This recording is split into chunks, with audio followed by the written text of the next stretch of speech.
Bonjour et bienvenue dans Travailler avec le Divin, le podcast pour les femmes qui allient business et guidance divine. Je suis Valérie Chanudet, canal, accompagnante spirituelle et formatrice.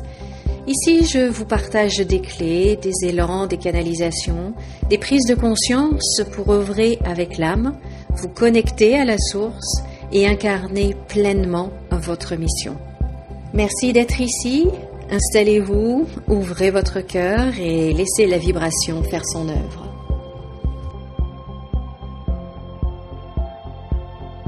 Aujourd'hui, nous allons aborder un sujet fascinant et méconnu. Nous allons parler des peurs qui proviennent de nos vies antérieures. Parce que notre âme, contrairement à notre corps, ne meurt jamais. Elle traverse les âges, les époques, les corps, les expériences, et elle garde en mémoire tout ce qu'elle a vécu. Il n'y a pas de reset, il n'y a pas de bouton reset où on efface et on recommence. Non. La mort physique n'efface rien. Elle marque simplement un passage vers une autre existence, vers une autre scène où l'âme va continuer son apprentissage.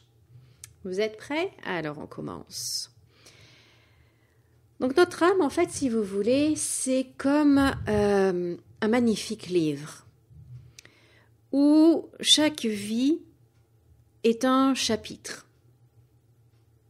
Et dans ce chapitre, eh bien, il y a la joie, il y a la douleur, il y a de l'amour, il y a de la trahison, il y a de la peur, il y a du courage, il y a de l'éveil, etc., etc., etc.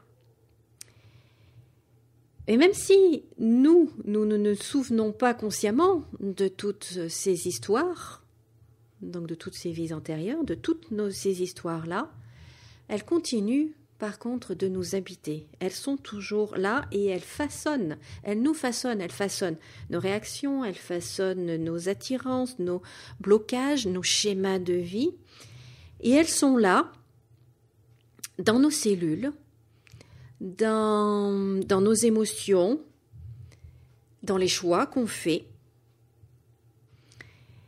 Et quand on vit quelque chose, l'âme, elle ne cherche pas à nous punir. Elle cherche à nous faire évoluer, à nous compléter. Et donc à chaque incarnation, eh bien, elle revisite les leçons qui n'ont pas été intégrées, comme certains traumatismes par exemple, qui sont encore très, on va dire, béants, ouverts, comme la plaie est encore ouverte. Et elle va donc nous ramener ces leçons-là jusqu'à ce que l'on puisse complètement les transmuter, les transformer en lumière et être complètement cicatrisé. Donc au fil de ces vies-là, l'âme va faire différentes expériences qui vont engendrer des grandes peurs. Donc elles sont 10, on a 10 que l'on doit transcender.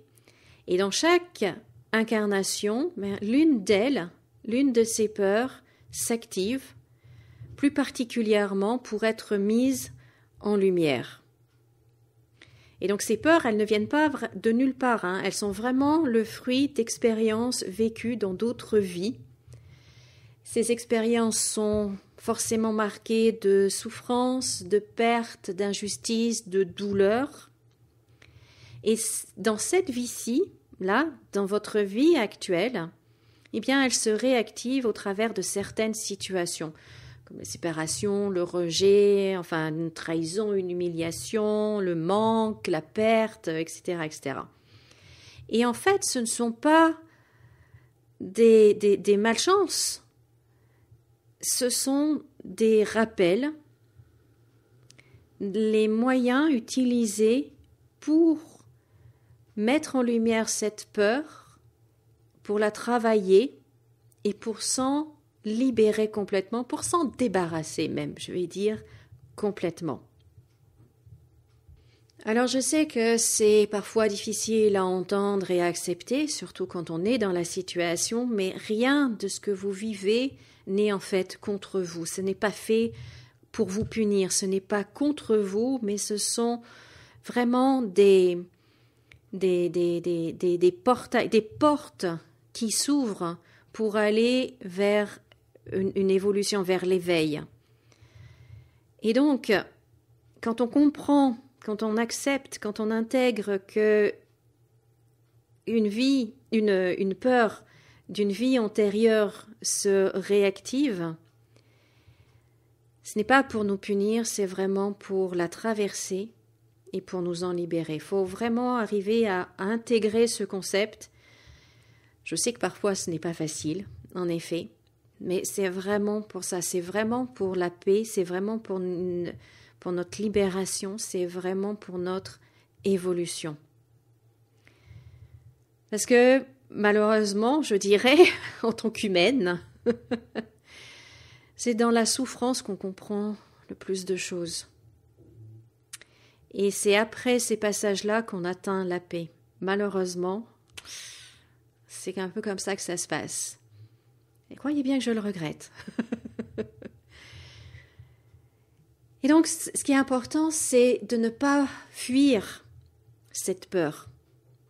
C'est vraiment de la regarder en face, de l'accueillir, de la reconnaître, comme un souvenir, en fait, de dire à son âme, c'est ça, en fait, que tu veux me faire travailler, c'est ça que tu veux me faire comprendre pour m'en libérer.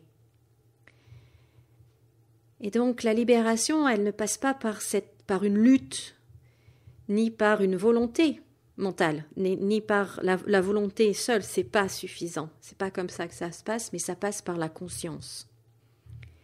Et dès que l'on prend conscience que c'est cette peur qui est activée et que cette peur, elle ne nous appartient pas dans cette vie actuelle-là, mais elle vient de beaucoup plus loin, elle vient de vies antérieures, déjà, il y a quelque chose qui change au niveau vibratoire.